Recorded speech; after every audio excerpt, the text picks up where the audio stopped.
Bienvenidos a Experiencia Podcast, dirigido por la Fundación Mapfre Canarias. Soy Ana Sanabria.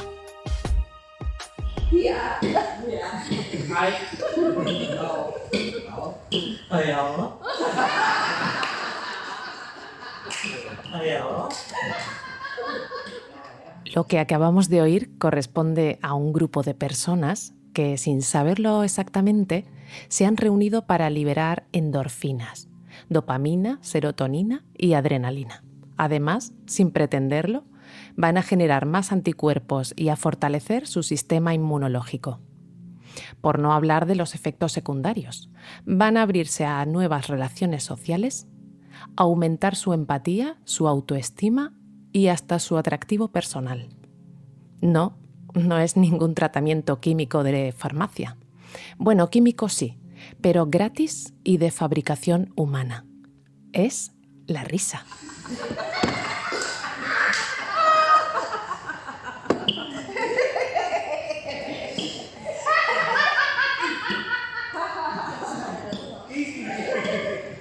Este pasado 7 de mayo se celebraba el Día Mundial de la Risa. La creación de este día fue iniciativa del doctor Madan Kataria en 1998, cuando se planteó como objetivo promover la risa como emoción positiva para nada menos que contribuir a la paz mundial. Más concretamente, la risoterapia, también denominada geloterapia, del griego gelos, que significa reír, es una técnica psicoterapéutica que utiliza la práctica de la risa mediante dinámicas y ejercicios grupales.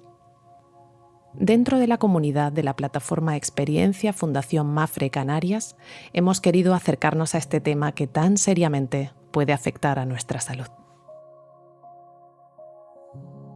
Bueno, hoy vamos a hablar con Raúl Ravelo, formador y conferenciante en inteligencia emocional, tallerista de risoterapia. Buenas tardes, Raúl. Muy buenas, Ana, y muchas gracias por invitarme a formar parte de este podcast. Acabamos de salir de una sesión muy divertida, por cierto, de risoterapia, aquí en las instalaciones de Fundación Mapfre Canarias. ¿Cuántas personas han asistido al evento de hoy? Bueno, en la lista había 25 personas apuntadas y había gente en lista de espera. Yo calculo unos 23, porque al final faltó alguna persona. Más o menos creo que éramos unos 23, 24 personas al final. ¿Cuál es el perfil de la persona que acude normalmente a tus talleres de risoterapia? La verdad que me costaría mucho decir un perfil, diría más cuál es la actitud de la gente que viene a un taller de risoterapia. ¿Y cuál es la actitud, Raúl? Y la actitud es la de encontrar pues un remanso de paz, cargar las baterías psicológicas, emocionales. Para muchas personas el día a día se les hace muy cuesta arriba, muchos vamos pues con muchos problemas y historias a resolver. Y la risoterapia tiene un poder en este sentido muy grande porque nos ayuda a conectar con el aquí y el ahora, y es una experiencia que nos ayuda precisamente a cargar esas baterías y a volver a nuestro día a día pues con energías renovadas, conectando con algo más profundo, que a veces también creo que vivimos como muy en lo superficial, en la mente, en los pensamientos, y esto nos ayuda a bajar al cuerpo, a la víscera, a las vísceras, a la tierra, ¿no? Y es una experiencia por eso tan rica, el tema de la risa y la reconexión con el juego como una actitud de querer regalarte un momento para ti. Yo creo que esa es un poco la actitud de la gente también que viene, aparte de esta de desconectar o de salir un poco de la rutina diaria, también esa actitud de volver a jugar y a reír, porque de alguna manera intuyen que hay algo ahí que es importante. Y desde luego que por lo menos para mí sí que hay algo importante en el juego de la risa, que por cómo hemos montado las sociedades, por lo menos en este lado del planeta, hemos obviado en muchos casos y lo dejamos a veces hasta ridiculizamos, ¿no? Un adulto que juega y que ríe muchas veces se ve como alguien infantil o incluso podemos decir poco inteligente, ¿no? Es como hay que ser serio en la vida, ¿no? Esto es como un mensaje que para muchas personas tiene como mucho peso, y reír para mí, como dice el artículo o la entrevista, ¿no? Que me hizo Laura para el blog de Mapfre, y ella lo tituló así: la risa es un asunto muy serio, y para mí desde luego que lo es, y urgente también. Tú que has estado en tu trayectoria profesional, me contabas que has estado ya en Barcelona los últimos 7 años, ¿no? Me imagino que has podido pulsar el sentido del humor o la calidad de la risa de gentes de otras provincias, en este caso catalanes. ¿Cómo dirías que están los canarios en esto de la risa? ¿Se ríen poco los canarios? ¿Se ríen mucho? La risa es algo universal, nacemos. De hecho, un estudio de Londres, de una universidad de Londres, plantea que de media reímos cuando somos niños 400 veces, de adultos más o menos entre 20 y 50, y hay un porcentaje de la población que ríe menos de 10 veces. Es verdad que los climas cálidos, y el clima tiene que ver también con esto, el sentido del humor, la extroversión, el salir a la calle, también el sol, ¿no? Vivir en un clima muy frío, por ejemplo, países, no sé si era Suecia o Finlandia, el índice de suicidios es alarmante. Y el clima también hay un punto que influye, también el estilo de vida que cada uno tenga.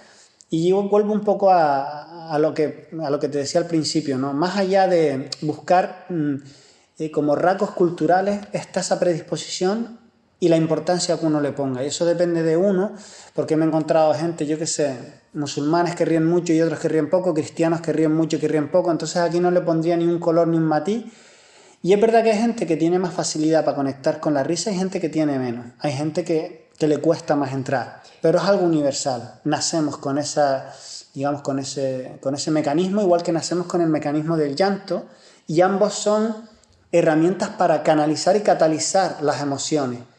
A mí me gusta compartir mucho una frase que dice: no hay boda en la que no se llore, ni funeral en el que no se ría, porque también tenemos una tendencia a mirar la risa asociada a la alegría y a lo cómico y al sentido del humor. De hecho, risa y sentido del humor son primas hermanas, pero no son lo mismo.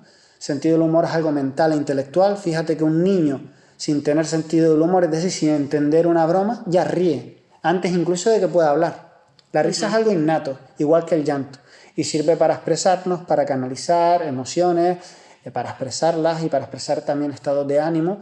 Y no siempre la risa asocia a la alegría, a veces también asociada al miedo, a la rabia o a la frustración, y a veces no solo el llanto con la tristeza, sino a veces también lloramos de ternura o de alegría también. Efectivamente. ¿Qué es lo que más te ha sorprendido, o que tú recuerdes así a bote pronto, Raúl, en una de tus sesiones de risoterapia? Mira, yo no dejo de sorprenderme porque me gusta ver con mucha curiosidad al ser humano. Lo que sí es verdad que hay una anécdota que guardo con mucho cariño, que fue un taller que hice una vez en un centro de personas que se estaban rehabilitando en temas de adicciones, en drogodependencia. Uh-huh. Y me quedé como con una anécdota porque en un taller de 2 horitas, al hacer el cierre y un poco hablar, muchas de esas personas que yo conocía de 2 horas se abrieron a contar historias y bueno, ahí hubo un proceso de catarsis, mucha gente que lloraba y bueno, se hizo un momento muy sensible y emotivo.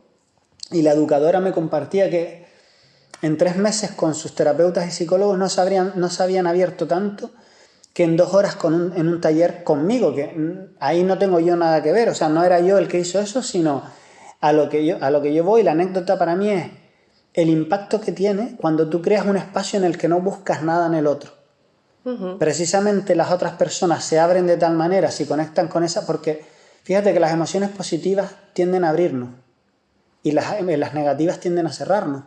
Claro, cuando tienes una persona que tiene ante una experiencia de dolor y a lo mejor estás ahí intentando sonsacar con tu buena intención para ver de dónde está esto y el trauma, hay una tendencia innata en el ser humano que cuando hay una experiencia de dolor lo que quiere es cerrarla, porque eso duele precisamente.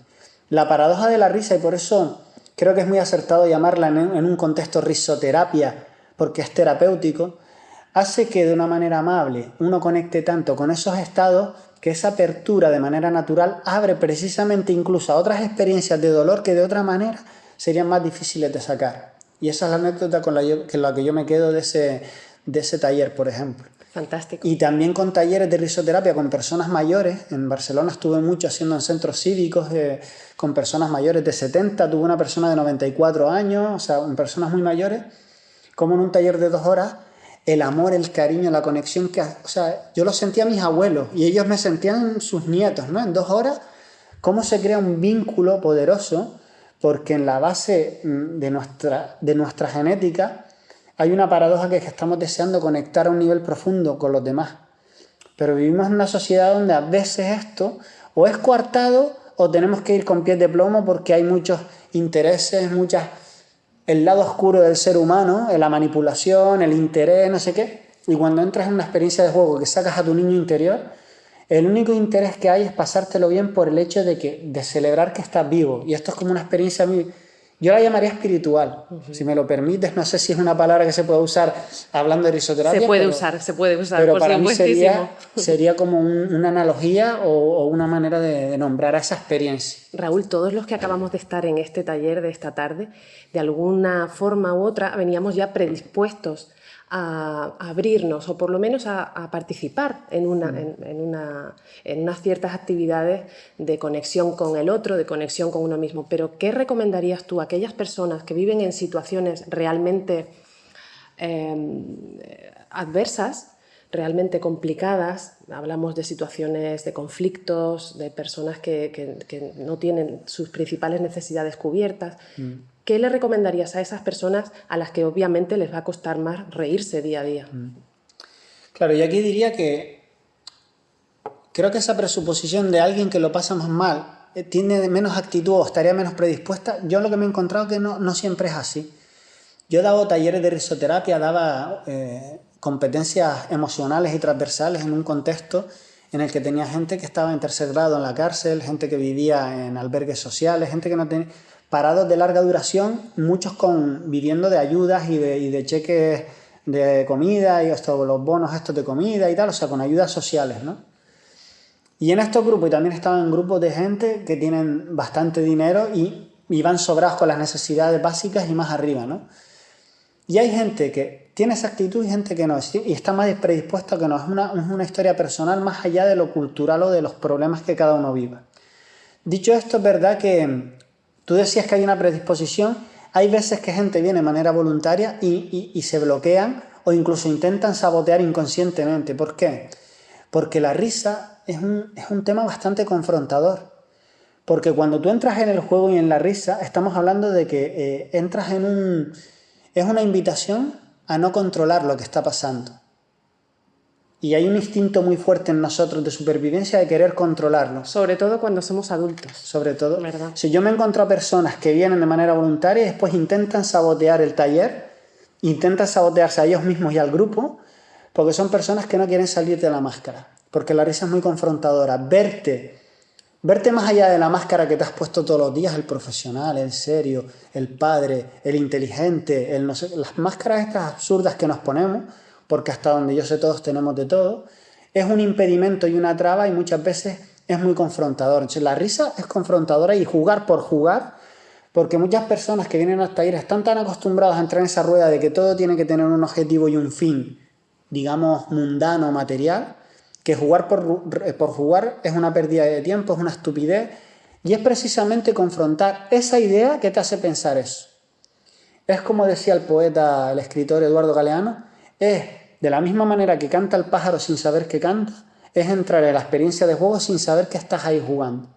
No hay un yo que juega, hay una experiencia jugando a la vida que cuando sales dice, y es un poco el comentario de algunas personas, ostras, qué rápido se me ha pasado. Es entrar ahí, ¿no? Que esto lo llaman los psicólogos la experiencia de flujo o experiencia de flow, que es cuando estás haciendo algo que te gusta tanto, que te entusiasma y donde el nivel de reto y de capacidad están cuadrando, ¿no? Como Nadal cuando juega al tenis, y esto nos pasa mucho con muchas cosas, que estás viviendo la experiencia y tu pequeño yo, tus problemas, tus neuras, tu discurso mental, tus personajes están fuera del partido por un momento y tú eres uno con la vida en mayúscula.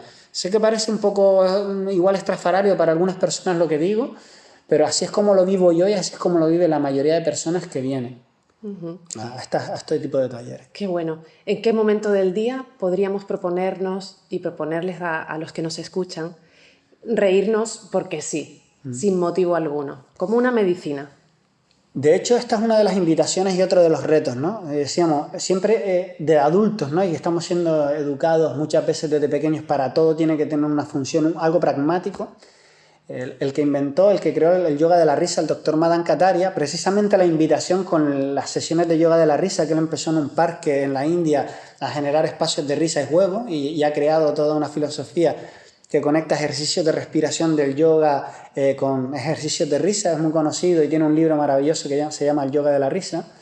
Precisamente lo que plantea es que podemos predisponernos y entrar en esa actitud y entrenar la risa simplemente por el hecho de reírnos, sin que haya una causa. Porque de hecho esto es uno de los grandes mitos a la hora de reírnos, que reír siempre es la causa de algo y de algo externo. Pero de la misma manera que tú te vas a dormir muchas veces y no tienes sueño, no te vas siempre a la cama diciendo, es que me estoy cayendo. A veces te vas porque sabes que te toca dormir. Así es, desde luego. Es tener esa actitud. Yo sé que reírme me sienta bien y podría hablar de diversos estudios y de lo que hay de base, pero no me voy a extender. Pero yendo a tu pregunta, para mí momentos muy buenos podría ser a primera hora al levantarnos y a última hora al acostarnos, porque sería como ese mood con el que empezamos el día y ese mood con el que empezamos a recoger el día. Y eso va a hacer que nos empuje a una risa después quizás más natural y más profunda, ¿verdad? Total, esto es uno de los trucos. Primero empieza como algo forzado y como muy impostado, y el hecho de ir entrenando poco a poco, cada vez entramos de manera más fácil y más natural. De hecho, yo me dedico al tema de la risa, pero yo hice mis formaciones para ser risoterapeuta y a mí al principio me costaba reírme. Y hubo un punto de desbloqueo energético que yo lo sentí, que a partir de ahí no es que se me dé mejor, sino conecto más fácilmente con la risa, que para mí, paradójicamente, que me dedico a esto, y quizás por eso me dedico a esto, en su momento no entraba fácil en la risa. Pues Raúl, un placer haber compartido contigo estos minutos y con nuestros oyentes. Simplemente, si me permites para terminar, mira, un ejercicio para quien quiera ponerlo en práctica. Hoy siempre voy muy a lo práctico, ¿no? Quien escucha este podcast, vale, ¿y esto ahora cómo lo llevo a la práctica? Ejercicio simple. Coger 2 notas de papel, 2 post-it, y en uno poner jajaja y en otro jejeje. Y pegarlos en sitios, puede ser en la nevera, en la puerta de la nevera, en el espejo del baño, lo tengo yo, por ejemplo. Uno lo tengo en el espejo del baño y otro en la puerta de mi casa al salir. Puede ser en tu oficina, en el cajón de tu oficina cada vez que lo abras, no sé, en sitios estratégicos que los puedas ver más o menos de manera así asidua en el día. Y cada vez que lo veas, repetir en voz alta esa carcajada. Y es una manera de ir entrando y como puede ser como una puerta para ir entrenando esa actitud y entrando en esa carcajada. Pues muchas gracias por ese extra, Raúl. Lo pondremos en práctica y a ver si va funcionando. Pues muy bien, muchas gracias. Felices Ana, risas. con el podcast. Muchas gracias. Chao. Este podcast ha sido posible gracias a la Fundación Mapfre Canarias. En el sonido estuvo Roderick Calogero. En la realización y presentación, quien les habla, Ana Sanabria. Hasta el próximo capítulo de Experiencia Podcast.